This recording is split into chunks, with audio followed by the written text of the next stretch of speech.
Nosotros partimos de la convicción de que la transformación de Colombia pasa por la transformación del Congreso de la República. Ojo lo que está pasando en este momento. Congresistas del Centro Democrático están denunciando que ya el presidente Iván Duque se vio obligado a feriar los ministerios entre los congresistas porque los congresistas lo tenían absolutamente acorralado al presidente. Es decir, para apoyarlo a sus iniciativas y votar sus proyectos nos tiene que dar los ministerios, nos tiene que dar las entidades y pues eso es una relación de extorsión, eso es una relación de chantaje.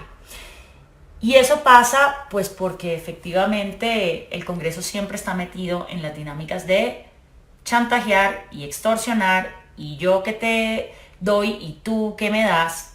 Y nosotros desde Trabaja en Vagos, que es una veeduría ciudadana, pues no vamos a entrar en esa dinámica ni más faltaba. De manera que pues salir a pedirle recursos a los poderosos pues es algo difícil, casi que imposible para este tipo de iniciativas y la única forma en la que podemos salir adelante es con la ayuda de la gente. Entonces, habiéndoles dicho eso, vuelvo a la investigación. Empezamos nuestra investigación a mitad de año 2018 y en abril del año pasado, 2019, lanzamos esta primera investigación sobre ausentismo.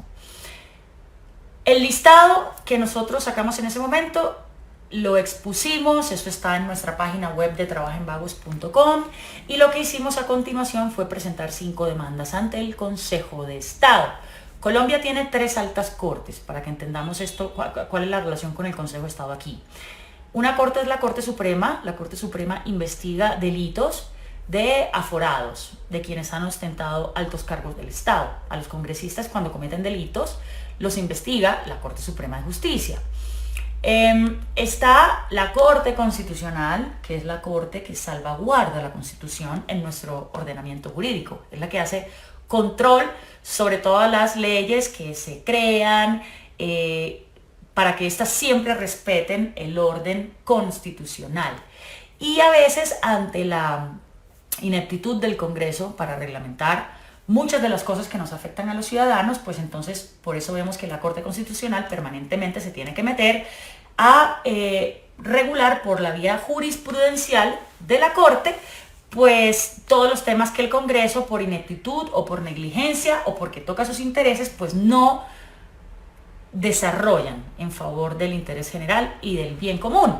Y la otra corte pues es el Consejo de Estado y en el es la Corte de lo Contencioso Administrativo. ¿Eso qué significa? El Consejo de Estado da cuenta de los pleitos o de los procesos entre los particulares y el Estado, pero también conoce de los procesos de pérdida de investidura. Según la Constitución, la Corte que debe resolver los temas de pérdida de investidura de los congresistas es el Consejo de Estado. Y la pérdida de investidura tiene que ver con ¿qué? Tiene que ver con la dignidad del cargo. Cuando un congresista se elige, los ciudadanos a través del voto le entregan una investidura. Esa investidura congresional es sagrada. Es decir, un congresista tiene que tener un comportamiento superior, muy superior al de un ciudadano promedio. Tiene que tener un civismo superior al de un ciudadano promedio. Un congresista tiene que ser un ejemplo de ciudadano, porque el privilegio que le ha otorgado el pueblo de representarlo le impone ese deber. De manera que la investidura de un congresista se entiende en términos de ser digno para el cargo. Cuando un congresista no es digno para su cargo, debe perder la investidura, porque no es digno. Y eso lo reglamenta la Constitución en el artículo 183, que ustedes lo pueden leer, y es el artículo que consigna las causales por las cuales un congresista debe perder su investidura. Una de estas causales es la numeral 2 del artículo 183, que es la que reglamenta pues el tema del ausentismo.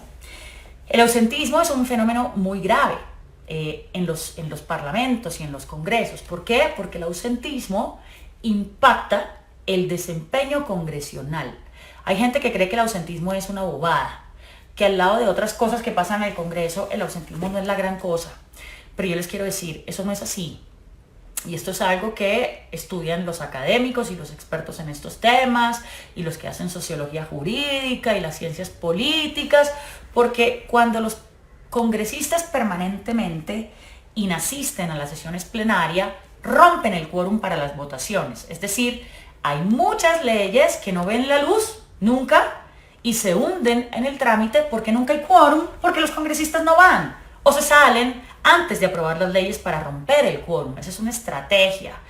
Y adicionalmente, los debates de control político pues tampoco son lo suficientemente ricos porque los congresistas no van, entonces no participan, los partidos no sientan sus posiciones y de esta manera se rompe el vínculo orgánico de representación política entre los congresistas y aquellos que votaron por ellos para que representaran sus intereses. De manera que el ausentismo parlamentario es un fenómeno grave, es un fenómeno que impacta el desempeño institucional del Congreso y es un fenómeno que debe ser visibilizado, pero que sobre todo debe ser corregido. Y pues nosotros iniciamos este camino para visibilizar este fenómeno, para que la ciudadanía entienda esto que es, y sobre todo lo poco sancionado, no solamente a nivel social y en los medios de comunicación, a esto no se le presta casi atención, sino a nivel jurídico. Y cómo el Consejo de Estado le falta contundencia para sentar precedentes en este tema y que los congresistas simplemente no se cojan la institución de Ruana con el tema del ausentismo. Entonces, el Congreso de Estado saca una jurisprudencia en 2017 que dice que los congresistas que pongan la huella y se retiren y luego no participen en las sesiones o no voten, se les va a empezar a contar como inasistencia. ¿Cuándo un congresista se vuelve demandable por inasistencia? Cuando dentro de un periodo tiene 6 inasistencias injustificadas a las plenarias. ¿Qué es un periodo? A los congresistas los elegimos por 4 años. La investigación que nosotros hicimos fue el Congreso que iba de 2014 a 2018. Esos 4 años se dividen en 4 legislaturas de un año. Cada año es una legislatura. Y los años empiezan en julio y terminan en junio. Así son los años de las legislaturas. Empiezan a mitad de año y terminan a la siguiente mitad de año. Y una legislatura se divide en periodos, que vendrían siendo como los semestres, si lo queremos entender así. Entonces, el primer periodo va del 20 de julio, que es cuando se posesiona el presidente y arrancan las sesiones del Congreso, al 16 de diciembre. Y el segundo periodo va del 19 de marzo, ojo estas vacaciones, ellos salen a vacaciones el 16 de diciembre y vuelven el 16 de marzo. Entonces, el segundo periodo va del 16 de marzo al 19 de junio. Ahí tienen otro mes de vacaciones y arrancan otra vez el 20 de julio. Entonces, todos estos periodos uno empieza a contarle las inasistencias. Y si llega a 6 inasistencias en un solo periodo, automáticamente se vuelve demandable para pérdida de investidura. Entonces, en nuestra investigación, lo que hicimos fue revisar los 8 periodos de los 4 años, de 2014 a 2018. Leímos 500 gacetas, que como yo cuento en el video que viralizamos, eso equivalía a más o menos 35.000 folios, o sea, 35.000 páginas. Y adicional a las gacetas, nosotros pedimos varias actas del Congreso de la República y aquí les quiero explicar sobre una comisión que es clave en todo este proceso de pérdida de investidura que estamos enfrentando ante el Consejo de Estado y es la Comisión de Acreditación Documental. La Comisión de Acreditación Documental es una instancia al interior del Senado de la República. El Senado tiene su propia Comisión de Acreditación Documental y la Cámara tiene su propia Comisión de Acreditación Documental. ¿Qué hacen estas comisiones? Validan las excusas de los congresistas cuando estos se ausentan de las plenarias. Si yo, Pepita Pérez, congresista, me ausento de la plenaria de hoy porque me enfermé o porque tenía un viaje o porque tenía un evento muy importante, que era más importante que la plenaria, pues yo tengo que hacer llegar esa justificación a la Comisión de Acreditación Documental respectiva, a la del Senado si soy senadora o a la de Cámara si soy representante de la Cámara, y esta Comisión de Acreditación Documental debe legalizar esa excusa. Por legalizar me refiero a que eso queda en unas actas que expide la Comisión de Acreditación Documental cada que se reúne Y para cuando hay permisos especiales siempre quedan resoluciones, es decir, actos administrativos. Cuando los congresistas se enferman, salen actos administrativos que soportan las excusas. Cuando se van a comisiones o eventos o otros compromisos, salen actos administrativos que dan cuenta de que esa excusa fue tramitada. Y el Congreso, a través de la Ley Quinta, pues tiene unos procedimientos para estas cosas, como todas las organizaciones. En todas las organizaciones, no es que uno se ausenta y ya, y no, es que me enfermé. No, uno tiene que llevar la excusa donde su empleador, eso queda en unos procedimientos, eso se legaliza. Pues igualito es en el Senado y estos procedimientos los reglamenta la Ley Quinta, que es el reglamento del Congreso, es como el manual del Congreso. Deberían leérsela cuando tengan tiempo libre. Es chévere entender la Ley Quinta.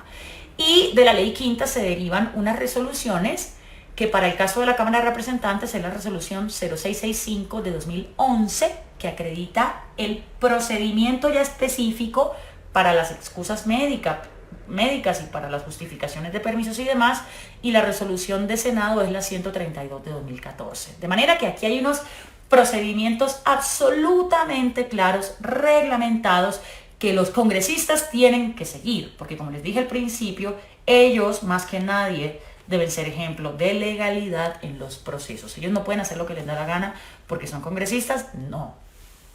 Entonces nosotros, al revisar las gacetas y al empezar a darnos cuenta de quién eran los congresistas que sistemáticamente llegaban y ponían la huella y luego se iban, pedimos las actas de la Comisión de Acreditación Documental. En esas actas deben estar relacionadas todas las excusas que se tramitaron válidamente en su época. Y cruzamos todos esos documentos y pues ahí fue que sacamos nuestro primer ranking, que fue el que sacamos a la opinión pública en abril del año pasado, con los 30 congresistas que más inasistencias o presuntas inasistencias a la luz de la jurisprudencia del Consejo de Estado y a la luz de los documentos oficiales del Congreso, pues estaban faltando sistemáticamente a las plenarias. En ese momento nosotros tomamos una decisión que les quiero decir, es una de las decisiones de fondo en este proyecto de veeduría al Congreso, y fue que tomamos la decisión de demandarlos a los congresistas. Nosotros hubiésemos podido simplemente hacer una investigación activista con herramientas de periodismo, sacarla a la luz pública y que ustedes supieran quiénes son y pare de contar, no meternos en el lío jurídico contencioso de este tema, pero decidimos hacerlo por una razón, y es que nosotros no solamente queremos mostrarle a la ciudadanía colombiana cómo funciona el Congreso de la República, dónde están las fallas del Congreso de la República, dónde hay que hacer ajustes institucionales en los procesos del Congreso de la República, sino que además también queremos mostrarles cómo funciona la justicia con respecto a los congresistas, donde hay también falencias en los procesos, de qué manera los intereses de la rama legislativa y de la rama judicial en algún momento se encuentran, de qué manera el Estado en un punto dado se vuelve un bloque cerrado para que al ciudadano le quede muy difícil entrar. Y en pocas palabras queremos mostrarle cómo funciona el sistema. Metimos 5 demandas ante el Consejo de Estado de los congresistas que más inasistencias, según nuestra investigación, tenían. Esos 5 congresistas, ustedes saben quiénes son. David Barguil es el primero, Luis del Partido Conservador, actual senador, pero en el momento de la investigación era representante de la Cámara por Córdoba. El segundo es Luis Eduardo Díaz Granados, él es actual senador por Cambio Radical Atlántico, pero en el momento de la investigación era representante de la Cámara también. Sigue Cristóbal Rodríguez. Cristóbal Rodríguez es un señor que hoy por hoy ya no es congresista. Él se quemó en 2018 y él era de Boyacá por el partido de la U, y pues también en la investigación fue uno de los que nos salió, y si bien hoy ya no es congresista, de todas maneras lo demandamos. El cuarto es Alfredo Ape Cuello. Él era representante de la Cámara en el momento de la investigación, hoy todavía es representante de la Cámara por el Cesar del Partido Conservador también. Y el último, el quinto, es Jaime Felipe Lozada por el Huila. Él era representante de la Cámara, hoy todavía es representante de la Cámara y también es por el Partido Conservador. Entonces hay 3 congresistas del Partido Conservador, uno del Partido Cambio Radical y uno del Partido de la U. Una de las críticas que a mí me hacen es que por qué solamente hay de esos partidos y que por qué no hay del Partido Verde, que por qué no hay del Partido del Polo, que por qué no hay de Colombia Humana. Entonces les voy a decir por qué. Primero que todo, del Partido Verde sí hay. En el ranking había una congresista que se llama Sandra Ortiz y yo la saqué en el ranking, sino que posteriormente ella salió del ranking porque el Consejo de Estado hace poco dijo que las inasistencias, cuando eran sesiones en las que solamente se votaban impedimentos, no se debían contar. Y Sandra Ortiz entró en el ranking porque tenía varias inasistencias en sesiones donde se votaron solo impedimentos, de manera que con la nueva jurisprudencia pues nos tocó sacarla del ranking, pero ella fue la única que cayó del Partido Verde. Pues ¿qué hacemos si no hay más? Del Polo no había ninguno, pues ¿qué hacemos si no hay? Y de la Colombia Humana pues no hay, porque en ese momento no tenían bancada en el Congreso, ellos entraron fue ahora. Entonces, esas son las razones. Yo, de hecho, que en el ranking los congresistas que más salieron son los de los partidos tradicionales, pues para mí tiene todo el sentido. Es que los partidos tradicionales son los que han venido con estas prácticas inapropiadas en el Congreso desde siempre. Entonces, pues esto es también un mensaje para los partidos tradicionales. Si no quieren aparecer en estas investigaciones, pues sencillamente hagan lo que tienen que hacer.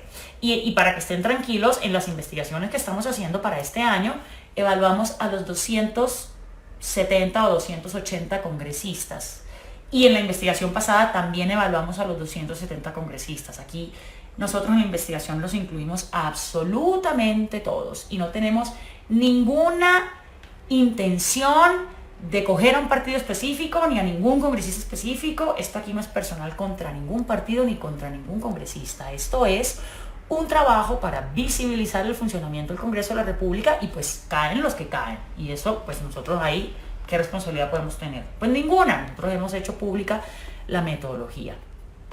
Entonces tomamos la decisión de demandarlos ante el Consejo de Estado a estos primeros 5 congresistas y hoy les quiero hablar sobre el caso de David Barguil, que es el congresista que más presuntas inasistencias tiene en nuestro ranking. Cuando digo presunta quiero hacer también una claridad para que todos ustedes la tengan. Nosotros en nuestra investigación estamos bastante seguros de que tenemos una cosa muy rigurosa, muy bien documentada. Nos tomó 6 meses realmente hacer toda la revisión y todas las auditorías. Tenemos todas las actas. Entonces, para nosotros esas inasistencias pues están ahí. Si bien sabemos que las tenemos que probar ante el Consejo de Estado y si bien entendemos que el principio de la presunción de inocencia debe hacerse valer. Nosotros no estamos condenando a los congresistas en el momento en el que nos denunciamos.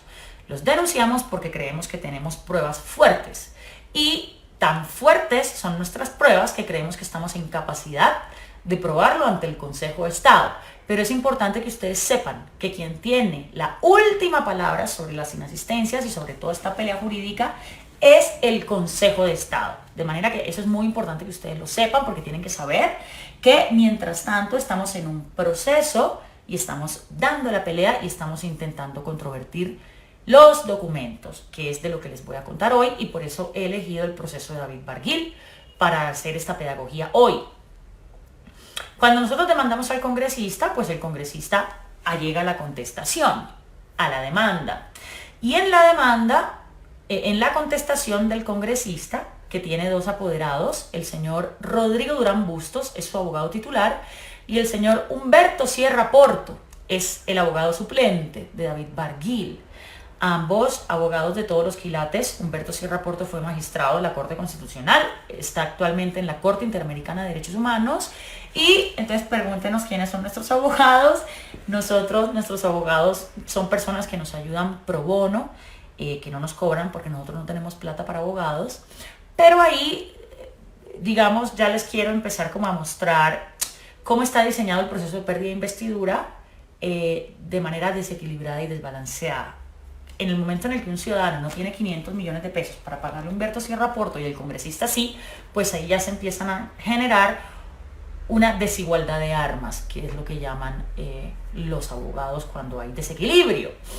Entonces, El congresista Barguil, a través de sus apoderados, contesta nuestra demanda y anexa unas justificaciones, supuestas justificaciones, por las que él se retiró de todas las plenarias de las que se retiró. ¿Qué dice el congresista Barguil?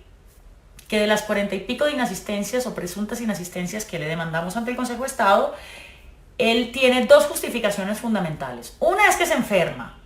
Entonces resulta que el congresista Barguil iba a las sesiones plenarias, ponía la huella, se registraba, porque él hacía presencia física y se registraba, y súbitamente se enfermaba.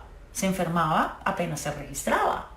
Y se enfermaba de unas enfermedades que por supuesto a cualquier cristiano le suenan sospechosas.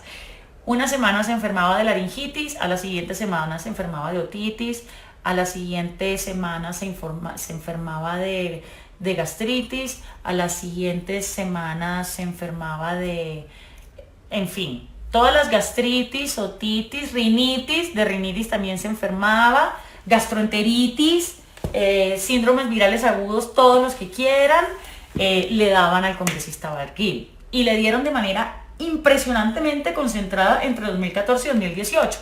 Y le daban justo cuando ponía la huella en la sesión. O sea, yo me pregunto, el congresista Barguil nunca amaneció enfermo. Él se enfermaba era a las 3 de la tarde, porque las plenarias son a las 3 de la tarde. Entonces, todas esas enfermedades le daban después de 3 de la tarde.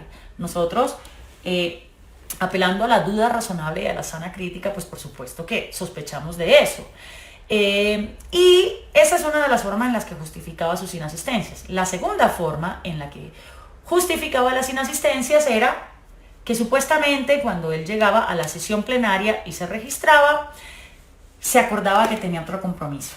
Entonces, tengo un compromiso por el cual me tengo que retirar de la plenaria y entonces les pido permiso para irme.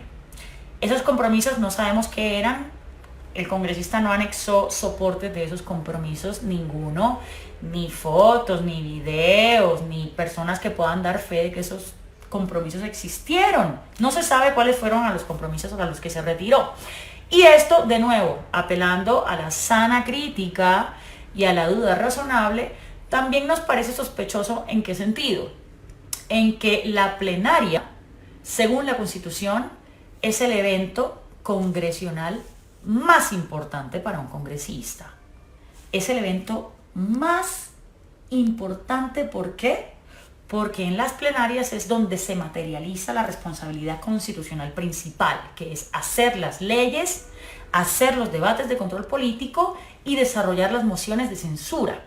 De manera que para un congresista retirarse de una plenaria, argumentando que es que tiene otro evento, tiene que ser un evento más importante que la plenaria, o sea, debe estar subordinado jerárquicamente a la plenaria. Entonces no es que se puedan retirar de una plenaria a cualquier cosa, no es que se puedan retirar de la plenaria a un cumpleaños, no es que se puedan retirar de una plenaria a una entrevista con un medio de comunicación, no, se retiran de una plenaria porque, no sé, estaba el evento del partido conservador a nivel mundial que estaban en Colombia y era solo ese día.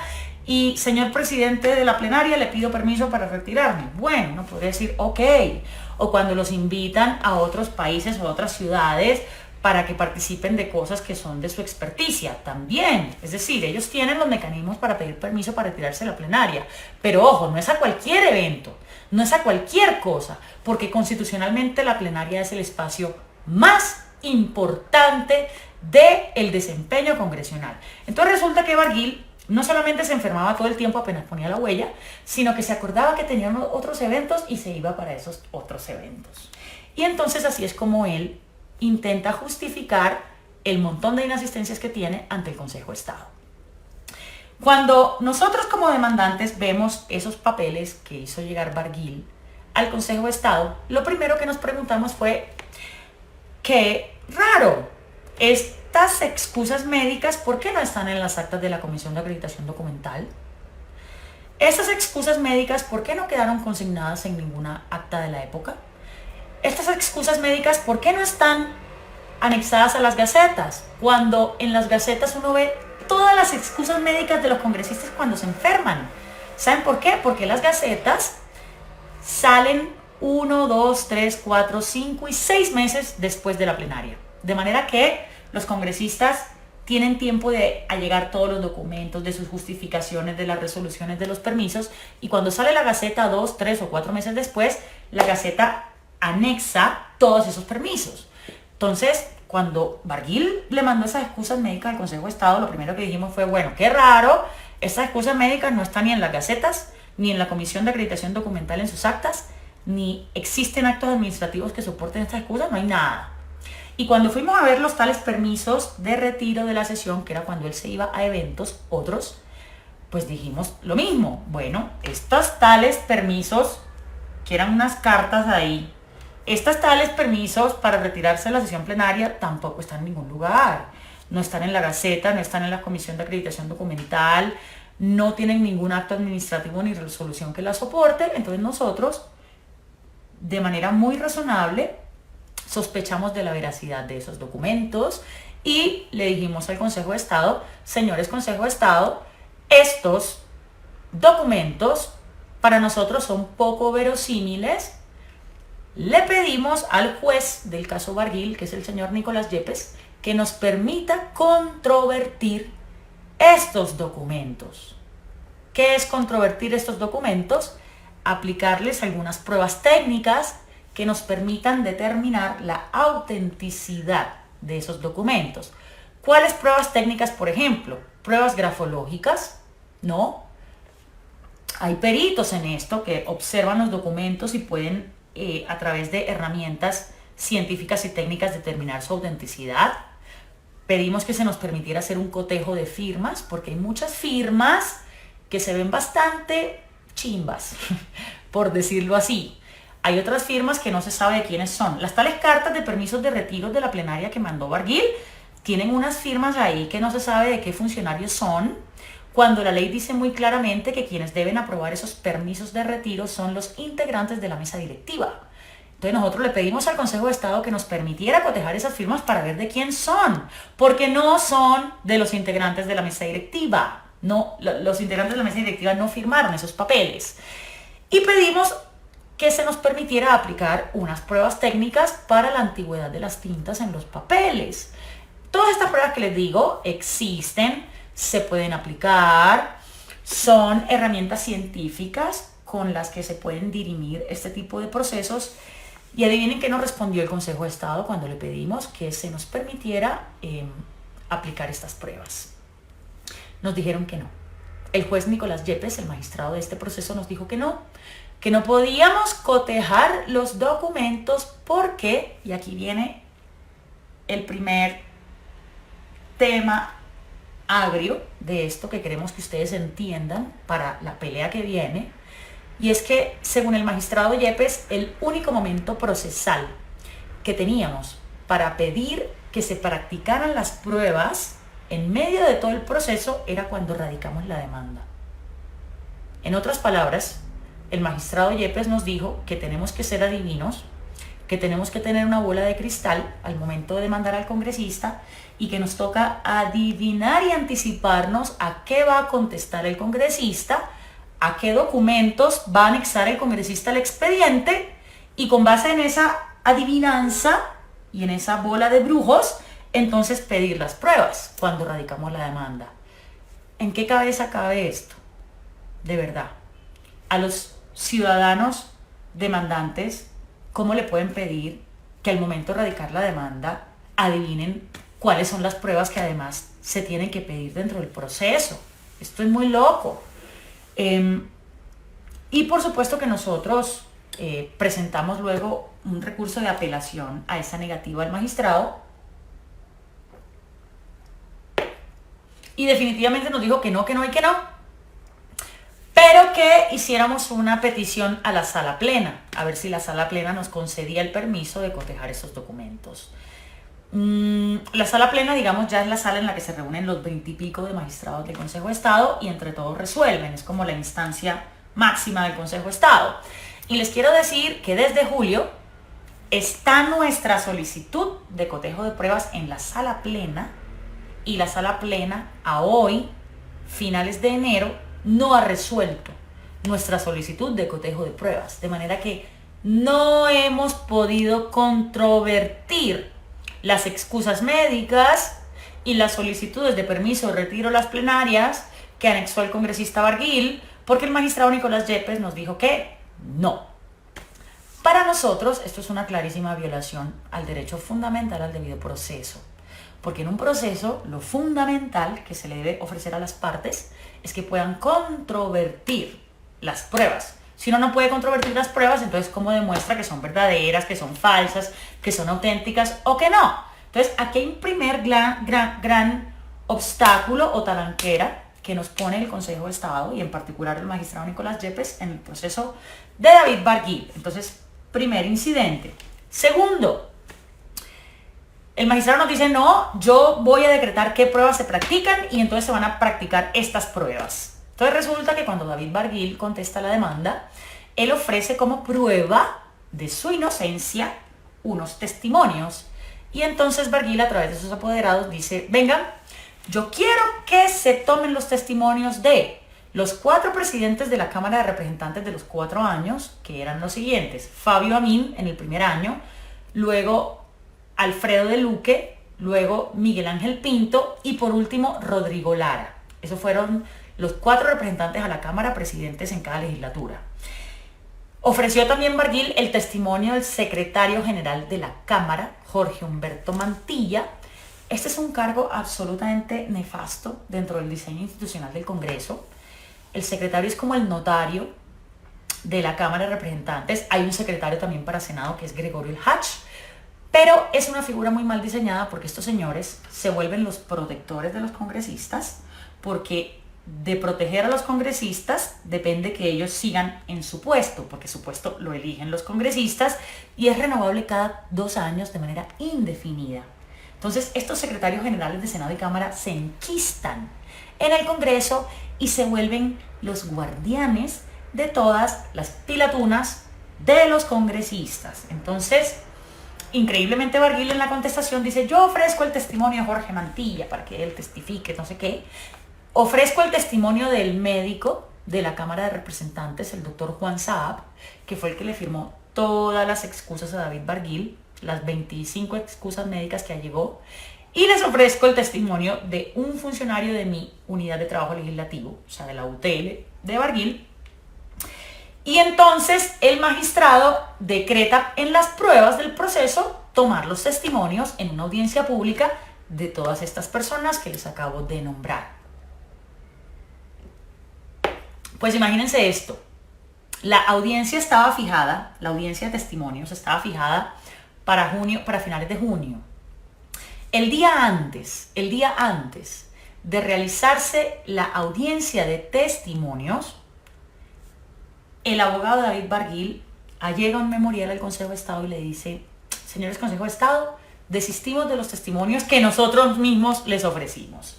Ya no queremos que se entrevisten a los presidentes de la Cámara de los 4 años, ya no queremos que entrevisten al médico, ya no queremos que entrevisten al secretario general Jorge Mantilla y ya no queremos que entrevisten a mi funcionario de la UTL.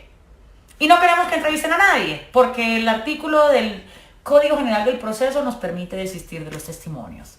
Pues mis queridos amigos, el magistrado Nicolás Yepes al día siguiente saca una comunicación de 30 páginas, que le llaman un auto, y acepta el desistimiento de los testimonios que ya estaban agendados. Y el magistrado dice, está bien, no hagamos ya ninguna entrevista a nadie, pero mantengamos el testimonio del médico, porque me parece que el testimonio del médico sí es fundamental para el proceso. De manera pues que nos quedamos sin audiencia y el juez, el magistrado, agendó la audiencia para el mes siguiente, para un mes después. De manera que esa audiencia con el médico se agendó para el 25 de julio del año pasado. Digamos, triste, leguleyo nos parece la cosa, pero pues era legal que hacer eso. Digamos, ellos tenían el argumento legal para decir desistimos de los testimonios, ok. El 25 de julio, bueno, y fíjense, y a nosotros que pedimos que entonces sí se hicieran los testimonios, a nosotros nos dijeron que no. O sea, es que a nosotros nos han dicho que no a todo. Entonces, se agendó la audiencia, llegamos a la audiencia era pública. Ojo con esto. La pérdida de investidura es una acción pública constitucional. Una acción pública constitucional quiere decir que es un proceso en el que la Constitución no le exige a un ciudadano ser abogado para estar al frente del proceso. Esto tiene una implicación, y es que las acciones públicas constitucionales tienen que ser muy amigables al ciudadano, justamente para que cualquier ciudadano sin ser abogado pueda adelantarlas. Un ejemplo también de una acción similar es la tutela. La tutela es una acción pública en donde un ciudadano no tiene que ser abogado para presentar la tutela. Y es más, uno puede ser el ciudadano más ignorante de leyes y uno escribe su tutela con el derecho fundamental que uno cree que le están violando y lo presenta, y es el juez de tutela quien tiene el deber de hacer la interpretación jurídica de lo que el ciudadano está queriendo decir en el escrito, y es el juez de tutela el que tiene que darle a eso una forma jurídica y meterle las leyes o la jurisprudencia que haya que meter e interpretar cuál es la petición que está haciendo el ciudadano. Pues la pérdida de investidura es un proceso así, es una acción pública constitucional que en teoría tendría que ser muy amigable. Y se van a dar cuenta ustedes cómo los magistrados, a punta de tecnicismos, han desnaturalizado por completo esta figura, ¿no? Para que nosotros como ciudadanos no tengamos ni por dónde meternos ni por dónde hacer nada. Entonces, se fija la audiencia con el médico, que debe ser pública, porque esto es una acción pública. Estaba citada en el Consejo de Estado y nosotros, por supuesto, le pedimos a todos los ciudadanos, a los medios de comunicación, que nos acompañaran ese día en la audiencia.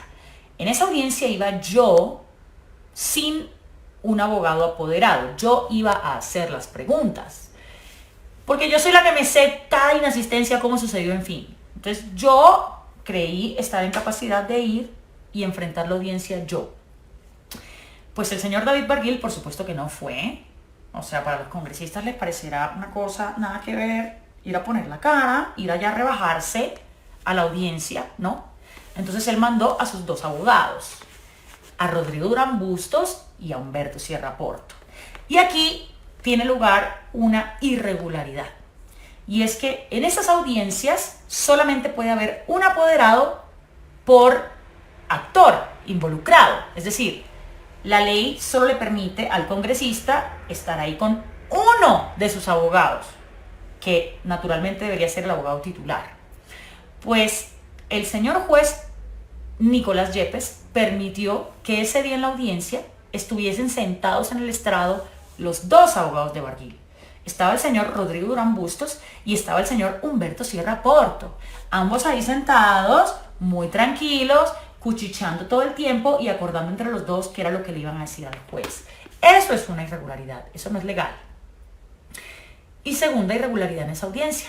Pues imagínense que estos abogados del congresista Barguil le pidieron al juez cerrar la audiencia, o sea, hacerla privada y sacar a los ciudadanos del recinto y sacar a los medios de comunicación del recinto. Imagínense con qué argumento.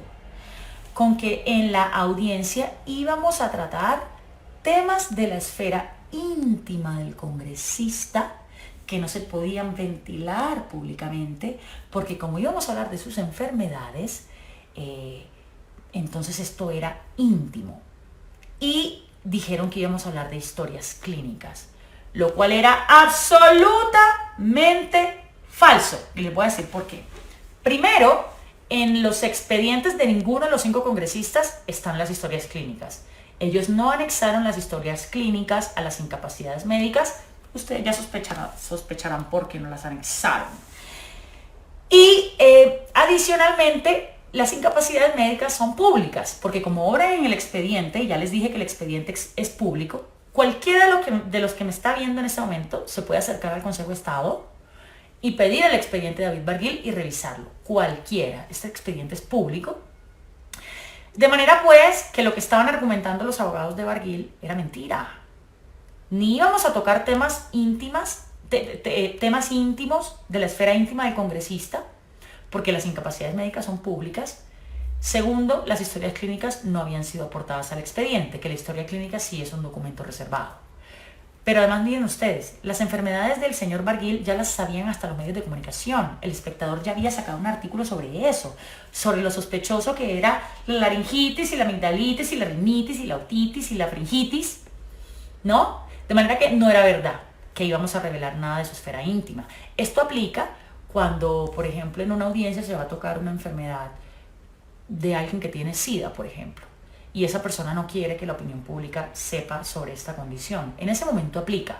Pero en nuestro caso, por supuesto que no aplicaba. No existen las historias clínicas y las enfermedades eran públicas, estaban en los medios, y las incapacidades eran públicas porque estaban en el expediente. Pero el magistrado Nicolás Yepes cierra la audiencia. La cierra. Para nosotros de manera absolutamente irregular. Pues, cuando la cerraron, yo después me di cuenta pues por qué la cerraron. Y es que les quedó muy fácil impedirme hacer cualquier pregunta. Casi que no me dejaron hacerle ninguna pregunta al médico. Todas las preguntas que yo le hacía al médico, la defensa de Barguil inmediatamente me interrumpía porque decía que esas preguntas no eran conducentes, no eran pertinentes, no eran relevantes, no eran no eran no sé qué. Por supuesto que nosotros no estábamos A ver, pienso un segundito aquí. Por supuesto que nosotros no estábamos de acuerdo con eso. De ninguna manera estábamos de acuerdo con eso. Porque nosotros todas nuestras preguntas las fijamos muy bien, también con el abogado que nos ayuda. Eran preguntas absolutamente relevantes, como por ejemplo preguntarle al médico de qué manera diagnosticó X o Y enfermedad, cuál fue el procedimiento que siguió, si estas excusas contaban con todo lo de historias clínicas y demás. Y bueno, según la defensa de Barguil y según el señor juez, esas preguntas no eran conducentes para el proceso y me negaron absolutamente todas las preguntas. Fue una audiencia bastante agresiva con nosotros, los demandantes. Y creo yo que el objetivo de cerrar la audiencia era que para nadie fuera evidente esta cosa como tan agresiva y tan desbalanceada. Nosotros al día siguiente de la audiencia interpusimos un recurso de nulidad. Le dijimos al juez, señor juez, usted tiene que declarar nula esa audiencia porque se cometieron varias irregularidades, empezando por la presencia de 2 apoderados del congresista. No se me dejó hacer absolutamente ninguna pregunta. Y pues adivinen qué respondió el despacho. No, la audiencia estuvo perfecta, todo está perfecto y vamos para adelante con el proceso. Bueno. Segundo incidente. Entonces, primer incidente, no nos han dejado controvertir las pruebas. Segundo incidente, cerraron a nuestro juicio de manera irregular una audiencia que debía ser pública, en la que posteriormente no se nos permitió hacer ninguna pregunta relevante para el proceso.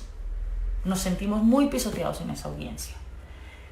Tercer incidente en el proceso de David Barguil.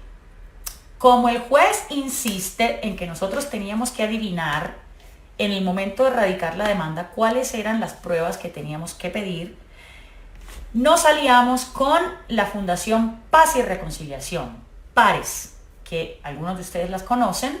Está liderada por León Valencia, el subdirector de PARES es Ariel Ávila, Daniela Gómez, mejor dicho, un equipo que es una berraquera, que investigan corrupción en los territorios, que tienen toda la trayectoria, toda la seriedad. Y la Fundación Paz y Reconciliación interpuso unas segundas demandas. ¿Con qué objetivo?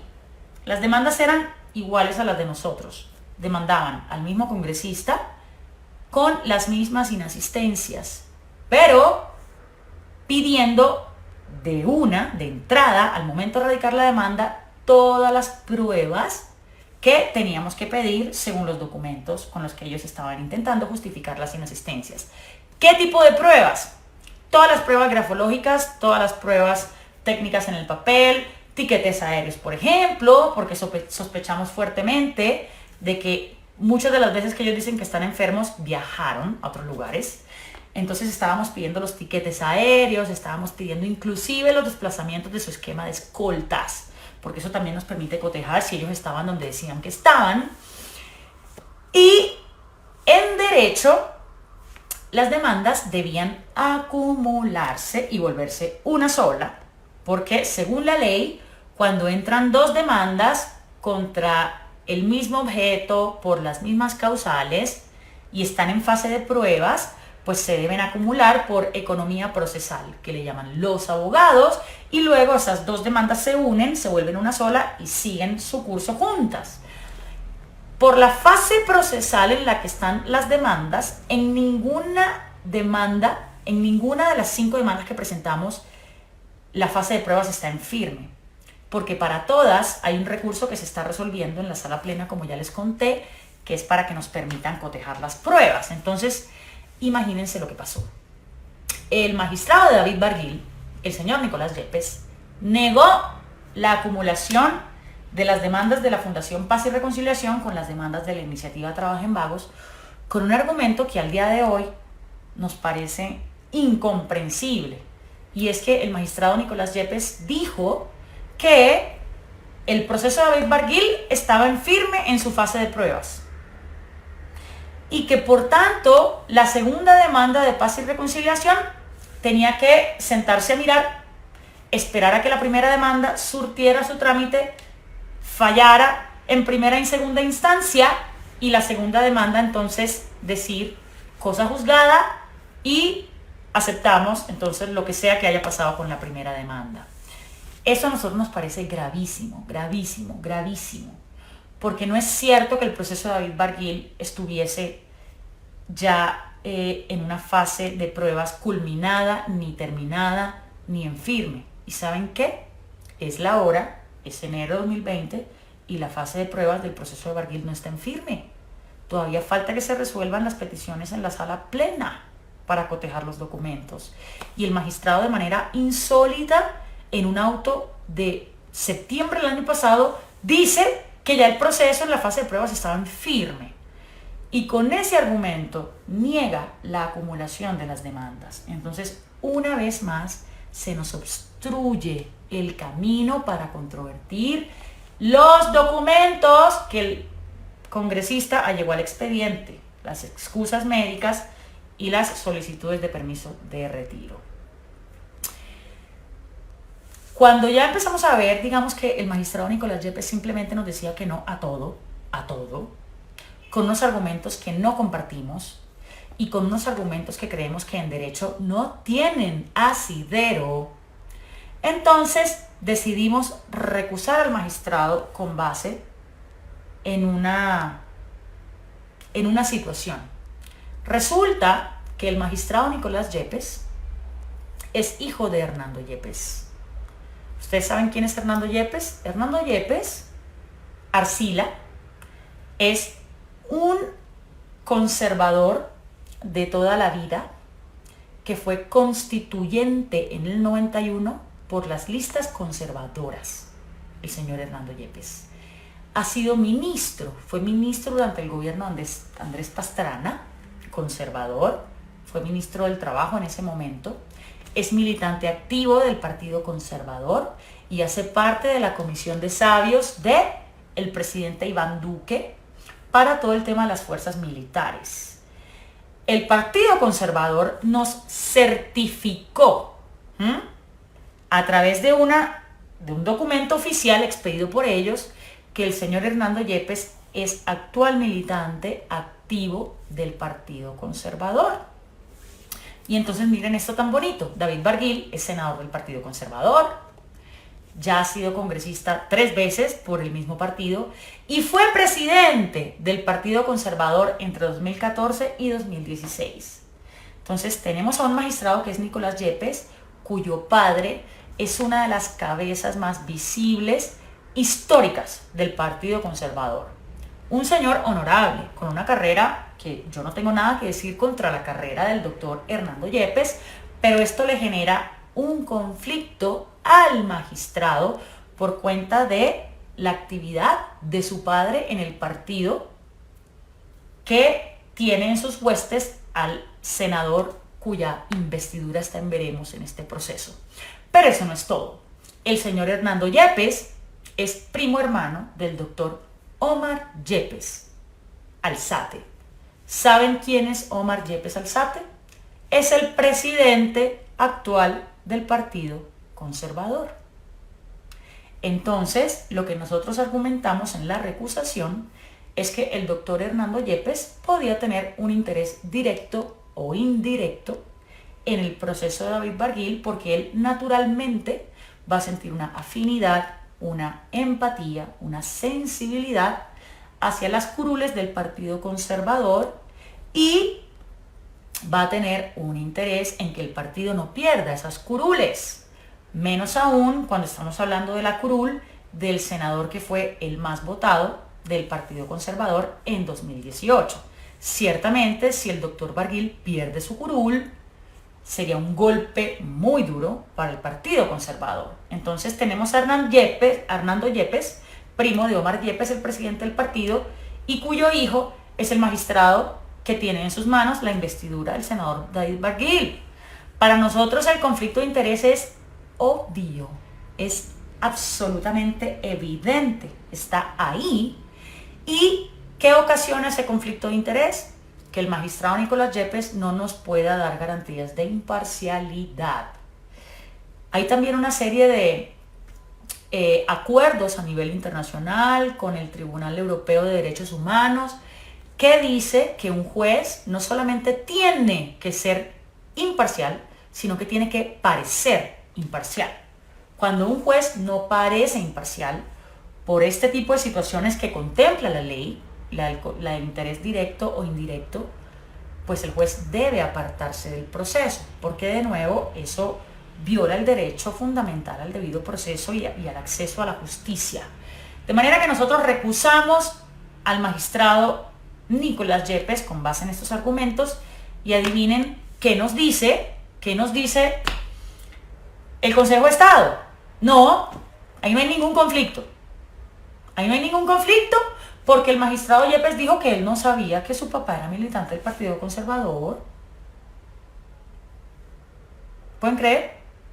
Y además el Consejo de Estado ignoró unas pruebas que nosotros anexamos a la recusación, como por ejemplo la certificación del Partido Conservador, en donde nos decía que Hernando Yepes es militante actual del partido. Los abogados le llaman a esto un defecto fáctico. Entonces ellos nos niegan la recusación, el Consejo de Estado niega la recusación, argumentando que por un lado el magistrado dijo que es que él no sabía la afiliación de su padre con el partido y que por otro lado nosotros no probamos dónde iba a estar el interés. Ante esa negativa de recusación, el único recurso que teníamos era presentar una tutela para apartar al magistrado Nicolás Yepes del proceso. Pues hace una semana el Consejo de Estado nos acaba de fallar en contra de la tutela, porque imagínense ante quién se presenta la tutela, ante el mismo Consejo de Estado. Todo es ante el mismo Consejo de Estado.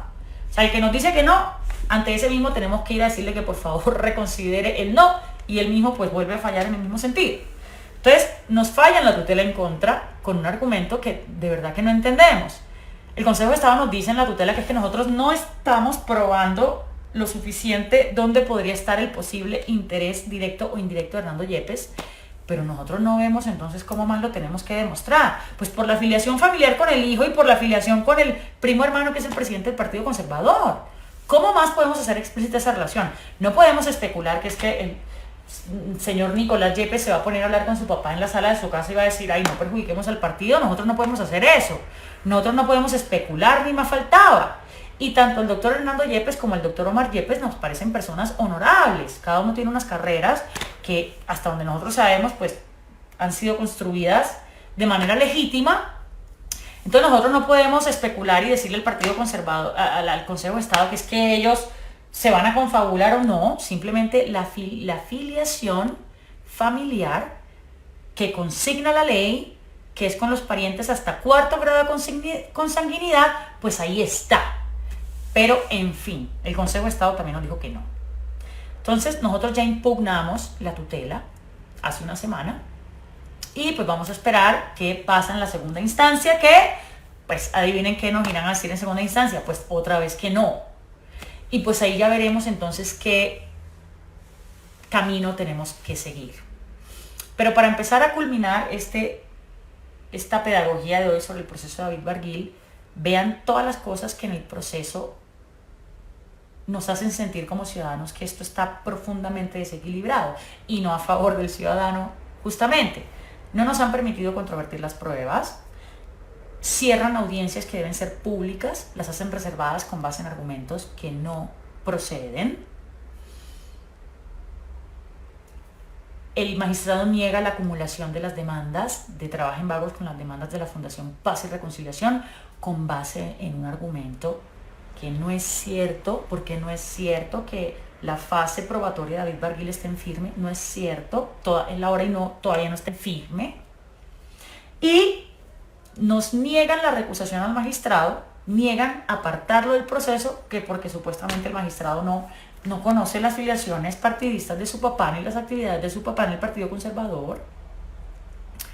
Entonces, esto es bastante complicado, mis queridos amigos. Sin embargo, ustedes tienen que saber que nosotros vamos hasta el final, con el tema de que nos permitan controvertir las excusas médicas y los permisos de retiro que llegó el senador Barguil. Si bien nosotros entendemos perfectamente la presunción de inocencia y entendemos que esto lo tenemos que probar, nosotros creemos que hay todos los elementos, desde la duda razonable y desde la sana crítica, para sospechar de la veracidad de esos documentos. Y en ese sentido les queremos decir a ustedes que vamos a ir hasta las últimas instancias que tengamos que ir, a través de los procesos que se tengan que abrir, para que se nos permita controvertir esos papeles. Porque si a nosotros no se nos permiten controvertir estos papeles, sería mejor que sacaran la pérdida de investidura como causal de la Constitución, porque entonces lo que van a hacer es que le van a poner una traba tal al ciudadano que ningún ciudadano nunca va a poder probar la inasistencia a un congresista. Si a los y la última perla del Consejo de Estado, y de este caso con el magistrado Nicolás Yepes. ¿Se acuerdan los procedimientos que les hablé al comienzo? El Congreso tiene unos procedimientos internos que los congresistas tienen que seguir para tramitar las excusas médicas y los permisos de retiro de las sesiones y todo. No es que se van y ya. Hay unos procedimientos que tienen que seguir, eso queda en unas actas, eso sale en unas resoluciones, unos actos administrativos. Pues el Consejo de Estado tampoco le está exigiendo esos trámites a los congresistas, dizque por el principio de favorabilidad. El principio de favorabilidad es un principio del derecho penal, que es un poco como que hay que creerle al congresista. Si los magistrados del Consejo de Estado le aceptan cualquier papel al congresista sacado debajo de la manga, sin exigir que esas excusas hayan quedado en las actas de la época, en los procedimientos de la época, pues estamos ante la absolutamente macondiana y cantinflesca situación de que en medio de cualquier demanda de pérdida de investidura por ausentismo, el congresista se va a poder inventar cualquier papel, se puede inventar cualquier excusa, con la tranquilidad de que no importa que esa excusa no la hayan tramitado debidamente en su momento, porque el magistrado no le va a exigir el procedimiento. Entonces, señores magistrados, ¿para qué existen los procedimientos internos en el Congreso de la República? ¿Cómo es que no le van a exigir a los congresistas que sigan los mismos procedimientos que ellos se inventan? ¿Cómo es que no le van a exigir a los congresistas que cumplan con la ley como tiene que ser? ¿Cómo es que la ley la tienen que cumplir más los ciudadanos de a pie que los congresistas, que son los que las hacen? Pero mostrarles todo esto a ustedes hace parte de la finalidad última de este proyecto. Nosotros sabemos que enfrentarnos a un poder establecido como el Congreso de la República, que eventualmente pone en jaque a la Corte, porque yo les voy a decir, el Consejo de Estado fácilmente puede hacer este análisis. Si nosotros le quitamos la investidura al primer congresista por estos hechos, todos los ciudadanos se van a alborotar a ponerle demandas por ausentismo a quién sabe cuántos congresistas. Y entonces si nosotros nos ponemos a tumbar a los congresistas, ¿qué van a hacer los congresistas? Nos reforman la Corte o nos desaparecen. Los congresistas podrían desaparecer del Consejo de Estado. Y si uno como ciudadano quisiera solicitar que se investigue un magistrado del Consejo de Estado, adivinen cuál es la instancia que investiga a los magistrados del Consejo de Estado. La Comisión de Acusaciones de la Cámara de Representantes. O sea, el magistrado que le tiene que quitar la investidura al congresista, luego puede ser investigado por la Comisión de Acusaciones de la Cámara de Representantes. Y no solamente puede ser investigado, sino que el Consejo de Estado completo puede ser modificado, inclusive suprimido por el Congreso de la República. Entonces hay un diseño institucional pensado para que se hagan pasito. Para que tú me ayudas y luego yo te ayudo. O tú me perjudicas y luego yo te perjudico. O sea, el diseño institucional es perverso. Y esto yo sí lo digo con absoluta contundencia y sin ningún temor. Yo sé que esto lo están viendo los congresistas o sus equipos. Yo sé que esto eventualmente lo van a ver los magistrados del Consejo de Estado porque sus equipos se lo van a mostrar. Pero ustedes tienen que saber que para trabajar en vagos, lo importante no es ganar un proceso o tumbar a un congresista, sino mostrarle al país cómo funciona el sistema. Cuán mal está diseñado el sistema. Cómo el sistema y sus propios intereses se amangualan para cerrarse, para que nada pase, para que nadie pueda cambiar nada. ¿Y saben cuál es la única forma de cambiar esto? De fondo. Adivinen. Parece cliché, parece simple, pero es a través del voto. Nosotros, en este momento, los ciudadanos, increíblemente no tenemos herramientas directas para sacar a un congresista cuando éste lo está haciendo mal. No tenemos tampoco ninguna herramienta contra los magistrados, tampoco. Entonces tenemos a los altos cargos del Estado con todas las prebendas que sabemos que tienen y la ciudadanía no tiene cómo quitarlos. La única manera que podemos quitar a un congresista, ¿cuál es? ¡Ay, no voy a votar por él dentro de 4 años! Pero eso tampoco funciona, porque hay mucha gente pobre en este país, la mayoría, que no tiene ni qué comer. Entonces el congresista siempre va a tener su nicho de pobreza, al cual le va y le entrega unas tejas y unos favores y unos tamales y le promete un puesto y con eso se hace elegir. Entonces aquí el problema es estructural. Estructural. Y nosotros vamos a tener que, de verdad, entender que la misión como sociedad es sacar a todos esos congresistas de ahí.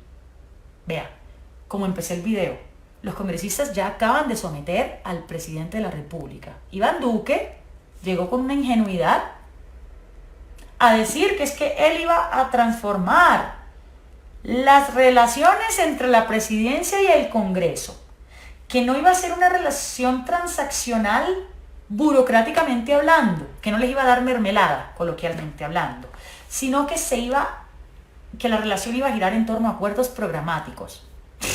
¡Paja! Paja. Por un lado, totalmente ingenuo el presidente de la República. Y segundo, paja, porque es que el Congreso es un monstruo hambriento burocrático. Esta gente construye sus carreras a punta de clientelas. Y si alguno de los que me está viendo es de los que va y le pide puesto al congresista, usted sepa que usted está alimentando esa clientela. Y usted está alimentando esta dinámica perversa que nos tiene en el atraso absoluto. ¿Por qué?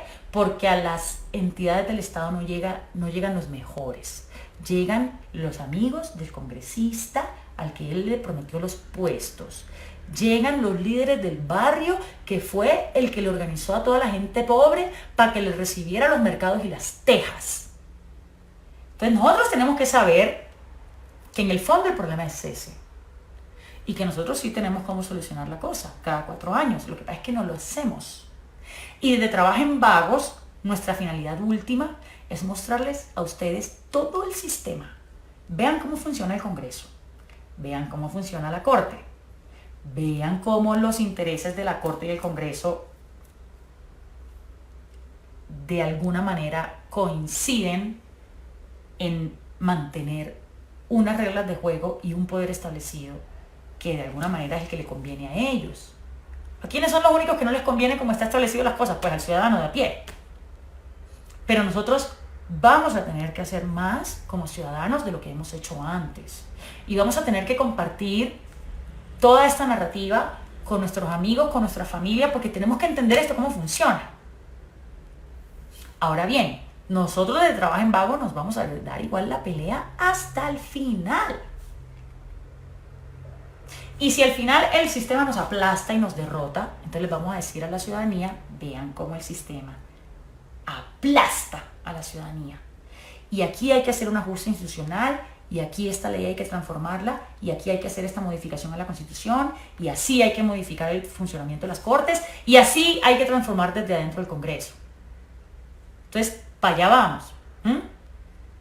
Pero para que la ciudadanía pueda saber todo eso, tenemos que hacer todo esto primero. Meternos en toda esta quijotesca labor.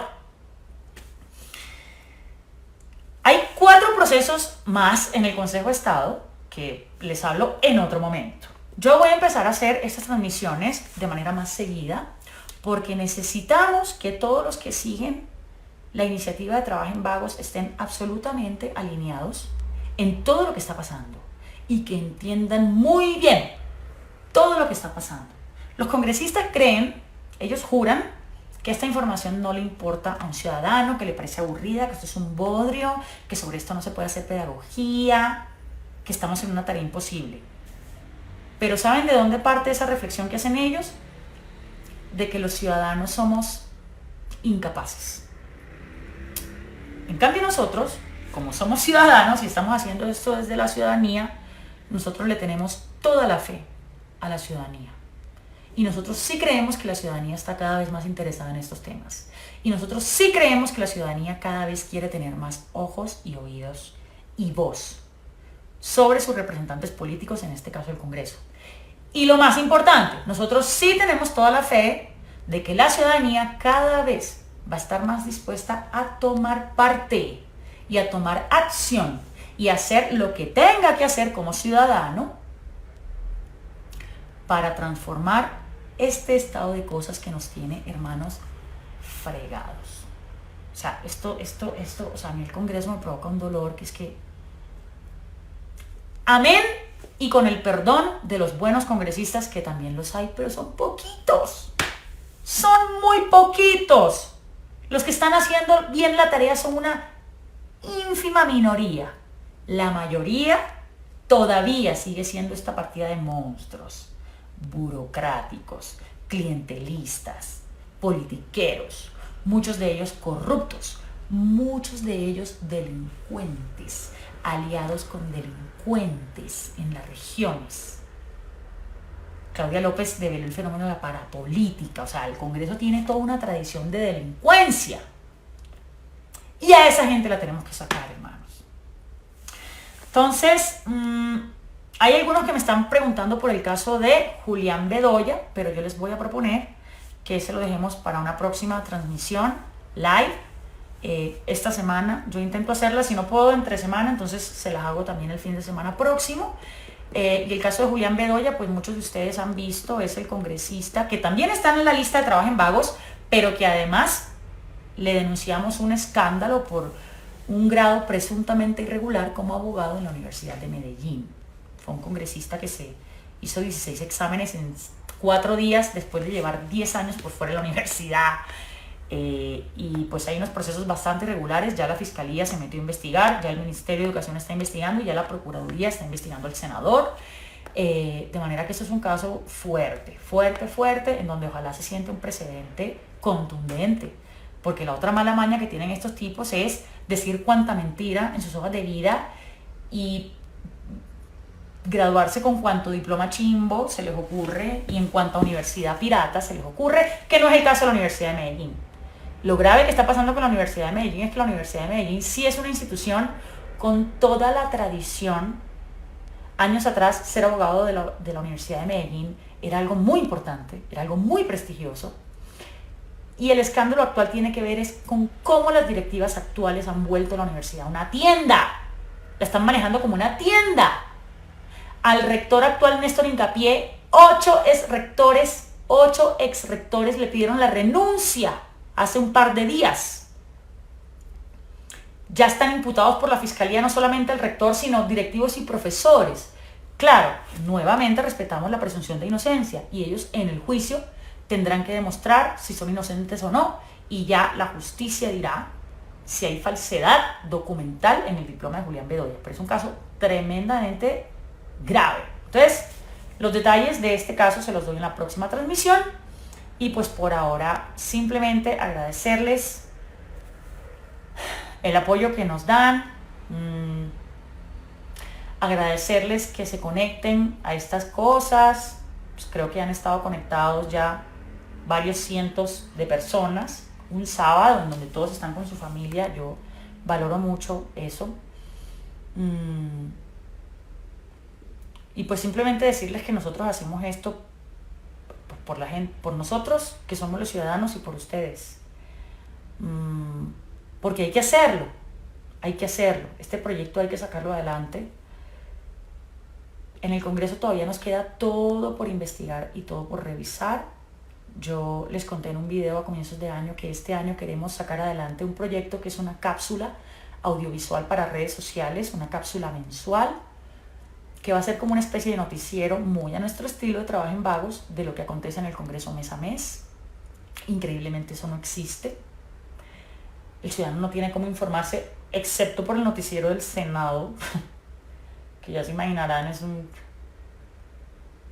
aparte de que es un bodrio, pues son los congresistas echándose flores entre ellos. Entonces nosotros queremos desarrollar ese producto. Les quiero adelantar que es un producto que necesitamos sacar adelante con la ayuda de ustedes. Vamos a lanzar una estrategia de donaciones pequeñas prontamente, porque esto no se puede sacar adelante ni viabilizar ni con la plata de los empresarios, ni con la plata de políticos. Aquí el único apoyo posible es el de la ciudadanía. Y pues creo que por fortuna también las formas de financiación de este tipo de proyectos están cambiando. Con la plataforma Baki Global, por ejemplo, donaciones pequeñas, la gente puede donar 3.000 pesos, 10.000 pesos al mes, e increíblemente así están empezando a salir adelante este tipo de iniciativas. Esto antes era imposible, ahora se puede, es posible, y nosotros en Trabajo en Vagos vamos a salir adelante así, con la gente, porque es la única forma de ser realmente independientes y sobre todo libres, y eso nosotros no lo vamos a negociar. Entonces, nuevamente muchas gracias, les deseo un feliz fin de semana, compartan con su familia, desconéctense un poquitico de todas estas noticias que nos agobian todo el tiempo en este país y sean felices, y pues ya el lunes volveremos a la realidad. Un abrazo de parte de todo el equipo de Trabajo en Vagos que está en regiones y hasta la próxima.